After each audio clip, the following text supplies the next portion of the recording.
ጃኒ ናት ምናምን የምትለው ጋይስ እሷ ማለት ነው። ስሙ ልንገራችሁ እሷ እንኳን የሚላለ ያዘናለ በጸሎት የሚያስቡ አሉ።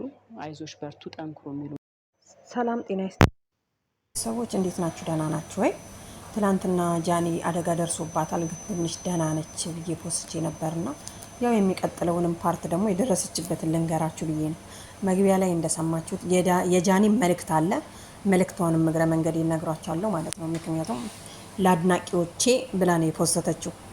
ሲቀጥል ሊያና ጃኒ አይዋደዱም፣ በጣም ነው የሚሰዳደቡት። በፊትም አትወዳትም ማለት ነው። እና መግቢያ ላይ እንዳያችሁት እቺ ማነች የምትሏት ጃኒ ናት ማናት መኪና አደጋ ደረሰባት ምናምን ነገር አለ አይደለ? እንደዛ ብላ ምናምን ነገር እና በጣም አደጋዋ ኃይለኛ እንደሆነ ምናምን ነገር ስትናገር ነበርና በጣም ብዙ ዩቲዩበሮች ሲያብጠለጥሏት ነበረ። ምን አገባሽ አንቺ፣ የእሷ ደጋፊዎች ማለት ነው። እና ገነት ንጋቱ ደግሞ በተቃራኒው ለምንድን ነው በሰው መውደቅ የምትደሰቱት? ለምንድን ነው በሰው መሞት ውስጣችሁ ደስታ ምንድን ነው የሚባለው የሚሰማው? ለሰዎች ማዘን አለብን። ብዙ እህቶቻችን አልፈዋል፣ ብዙ ወንድሞቻችን እያለፉ ነው። እና ለምንድን ነው በሊያሾ ብዙዎች አጋናው ሲሰሩ ነበር እና ከወንዱም ከሴቱ። ልጅቷ ግን እንግዲህ እንደምታዩት መልእክቱ ምንድን ነው? ስለ ሁሉም ነገር እግዚአብሔር ይመስገን። ውድ ቤተሰቦቼ እወዳችኋለሁ። በጣም ደህና ነኝ። አትጨነቁ። ፈተናዎች ለበጎ ናቸው። እውነት እኮ ነው። ማንም ሰው ፈተና የሚደርስበት ለበጎ ነው። ገባችሁ? የማያጋጥመው ሰው የለም። የሆነ ልጅ እንደውም ቪዲዮ ሲሰራ ሁሉም ይጋጫል ብሎ ነበርና በጣም ብዙዎች ይጋጫሉ ማለት ነው። አያምጣው እንጂ ዛሬ ላይ ቆመን እኮ አሁን ምን እንደሚደርስብን አናውቅም። በሰዎች እንትንማ መደሰት ነው ማንም የሚፈቅደው ነገር አይደለም። በዚህ በተናገረችው ነገር ገነት ማናት? ገነት ንጋቱ ናት።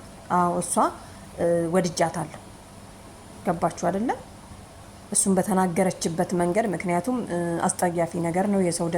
የሰው ድክመት፣ የሰው ውድቀት የሚያስደስተው ሰው። በነገራችን ላይ ያው አንዳንዴ ዩቲዩብ ላይ ስትሰሩ እንዲህ አይነት ነገሮችን እንደዚህ አድርጋችሁ ካልሸቀላችሁ የምታገኙበት ነገር አይደለም እንጂ ግን ደግሞ በእንዲህ አይነት ነገር በጣም ከባድ ነው። የሰው ልጅ እኮ ምን እንደሚደርስበት አይታወቅም። እና ሊያዬ ማለት ነው ጥሩ አይደለም። የሆነ ሰው ዛሬ ሲሰራ አየውኝና በጣም ተገረምኩኝ። ምን አይነት ወንድ ነው ግን ለሴቶች ምን አይነት ተቆርቋሪ ወንድም እንደሆነ አይቼ ማለት ነው። እና ቤተሰብ ምን ለማለት ነው? ያው ጃኒ ቤት ናት። የአዶናይ ወንድም ደግሞ እግሩን ነው ብያችሁ ነበር ትናንትና። እኔ ይሻላለሁ ትንሿ ዩቲዩበር እኔ ይሻላለሁ። እውነት ነገር የሚናገሩ ትንንሾች ዩቲዩበሮች ናቸው እንጂ ትልልቆቹን አታዳምጡ። እግሩና እጁ ነበረ ትንሽ ብዬ ነበርና እግሩን እንግዲህ በፋሻ ታስሮ በሚኬድበት ነገር የለም። በሱ ወጥቶ እቤቱ ነው ያለው። ስለዚህ ቤተሰብ ምን ለማለት ፈልጌ መሰላችሁ? እኔ ማንኛውም ሰው ምንም ይሁን ምንም ያድርግ የማንም ውድቀት አያስደስተኝ። በእውነት ነው የምላችሁ። ማንም ሰው የሆነ የተሻለበት ቦታ ሲደርስ ነው። ምክንያቱም እንደዛ አይነት ሀሳብ ሲኖራችሁ እናንተም ወድቃችሁ አትወድቁም። በቃ በሆነ ምክንያት በሆነ ነገር ትነሳላችሁ፣ በሆነ ነገር ሀሳባችሁ ይሳካላችኋል። ይሄ ምንም ጥርጥር የለው። አስባችሁታል? በቃ ጃኒም ቤት ነኝ ደህና ነኝ ብላለች። ለማንኛውም እና እግዚአብሔር ደህና ያደርጋችሁ። ምክንያቱም የከፋ ነገር ቢኖር ነው እኮ አዶናይም ቪዲዮ ይሰራ ነበረ። ምክንያቱም ባለቤቱ አይደለች ናት አይደል? ባለቤቱ ስለሆነች ማለት ነው። እና